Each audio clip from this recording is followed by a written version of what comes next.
नमस्कार. मितालीज किचन मध्ये आपल्या सगळ्यांचं खूप मनापासून स्वागत. आता 1-2च दिवसांनी राखी पौर्णिमा आहे. त्यामुळे सगळ्यात आधी रक्षाबंधन म्हणजेच राखी पौर्णिमेच्या तुम्हाला सगळ्यांना खूप खूप शुभेच्छा. राखी पौर्णिमेला आपण काहीतरी गोड गोड छान पदार्थ करतो. आज आपण असाच एक खास पदार्थ बघणार आहोत. नाशिकची स्पेशल खुर्चनवडी. खुर्चनवडी तुम्ही याआधी कधी केली आहे का? नसेल केली तर या राखी पौर्णिमेला नक्की करून बघा आणि कशी वाटली ते मला कमेंट्स मध्ये सांगा. चला खुर्चनवडीसाठी साहित्य काय काय घ्यायचे बघूया. खुर्चनवडी करण्यासाठी साहित्य बघूया. 2.5 वाट्या रवा घेतलेला आहे. रवा असा बारीक घ्यायचा. 2 वाट्या साखर. साखर रवा मी एकाच वाटीने मोजून घेतलेला आहे. त्यानंतर खवा 250 ग्रॅम म्हणजेच पाव किलो घेतलेला आहे. अर्धी वाटी बेसन पीठ. बेसन पीठ अगदी बारीक घ्यायचं नाही, थोडंसं जाडसर घ्यायचं. हे मी गिरणीत दळून आणलेलं पीठ आहे. तुम्ही मार्केटमधून आणत असाल तर तेही घेऊ शकता. तूप अर्धी वाटी. तूप पातळ करून घेतलेलं आहे. तूप घेताना असं पातळ करून मोजून घ्या म्हणजे जास्त होणार नाही. खोबरं 1 वाटी. खोबऱ्याचा काळा भाग काढून मिक्सरवर थोडं बारीक करून घेतलेलं आहे. ओल्या खोबऱ्याऐवजी तुम्ही डेसिकेटेड कोकोनट घेतलं तरी चालेल. खवा थोडा भाजून घेऊया. खवा भाजताना गॅस अजिबात मोठा करायचा नाही, लो फ्लेमच ठेवायचा आहे आणि सतत परतत राहायचे, नाहीतर खवा लगेच करपतो. हे बघा खव्याचा एकत्र गोळा व्हायला लागलाय. तूप सुटायला लागलंय म्हणजे खवा भाजून झालेला आहे. गॅस बंद करूया. कढईत घेऊया अर्धी वाटी तूप. मोजून ठेवलेला 2.5 वाट्या रवा घालायचा. रवा 1-2 मिनिटं असाच भाजून घ्यायचा. रवा भाजताना सुद्धा गॅस लो फ्लेमच ठेवायचा आहे. त्यानंतर यामध्येच बेसन पीठ घालायचं. रवा आणि बेसन पीठ एकत्रच भाजून घ्यायचे. रवा भाजायला घेऊन 10 मिनिटं झालेली आहेत. आता यामध्ये ओल्या नारळाचा चव म्हणजेच खोबरं घालूया. रवा, बेसन आणि खोबरं खमंग भाजून घ्यायचं. चॅनलवर तुम्ही नवीन असाल आणि अजून सबस्क्राईब केलेलं नसेल तर सबस्क्राईब करा आणि बेलवर क्लिक करा म्हणजे मी नवीन व्हिडिओ अपलोड केला की तुम्हाला नोटिफिकेशन येईल. खोबरं घातल्यानंतर परत 10 मिनिटं भाजून घ्यायचं. रवा भाजून झालेला आहे. यातलं खोबरं लालसर होईपर्यंत रवा भाजायचा. हे बघा खोबरं लालसर झालेलं आहे. रवा आणि खोबरंही तांबूस झालेलं आहे, त्यामुळे कॅमेऱ्यात तुम्हाला खोबरं वेगळं दिसत नाहीये. रवा, बेसन, खोबरं खमंग भाजून झालेलं आहे. हे भाजण्यासाठी मला एकूण 20 मिनिटं लागलीत. आता गॅस बंद करूया. गॅस बंद केल्यानंतर सुद्धा 1-2 मिनिटं पुढे असंच परतून घ्यायचे.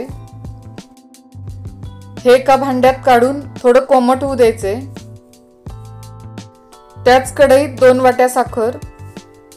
साखरही मोजून ठेवलेली होती पण घेताना परत मोजून घेते.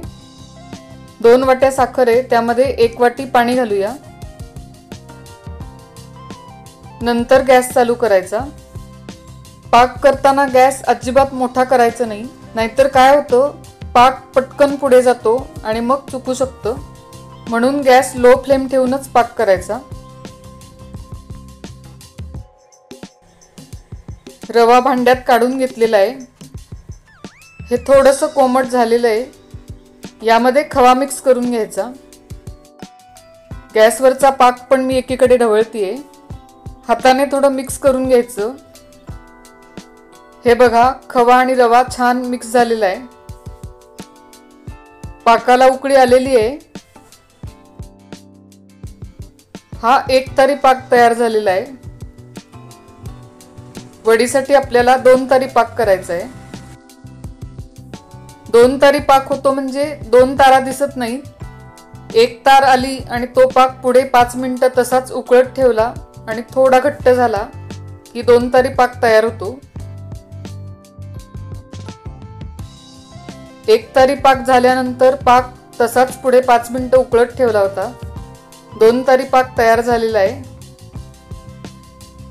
आता पाकातच अर्धा चमचा वेलची पावडर आणि अर्धा चमचा किसलेलं जायफळ घालायचं।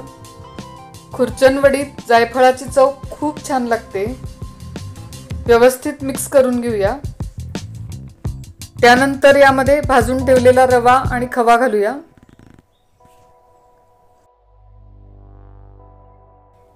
गॅस बंद करूया। यामध्ये पिवळा रंग घालतात, त्यामुळे खुर्चनवडी पिवळसर दिसते, पण यात मी कोणताही फूड कलर घातलेला नाहीये, त्यामुळे हा नॅचरल कलरच दिसतोय। मिश्रण व्यवस्थित मिक्स करून घेऊया। चुकून कधी असं झालं की 2 तारी पाक होण्याच्या अगोदरच रवा खवा घातला गेला आणि मिश्रण यापेक्षा पातळ वाटलं तरी घाबरायचं नाही। गॅस परत चालू करायचा। हे एक 5 मिनिटं असंच ढवळत राहायचं आणि मिश्रण इतपत घट्ट झालं की गॅस बंद करून ताटावर पसरायचं। मिश्रण तयार झालेलं आहे, ताटावर पसरवूया। ताटाला मी तूप लावून घेतलेलं आहे, त्यावर मिश्रण ओतूया।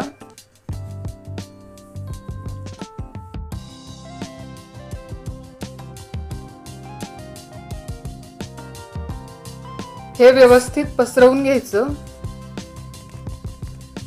वाटीने परत असं प्लेन करून घेऊया।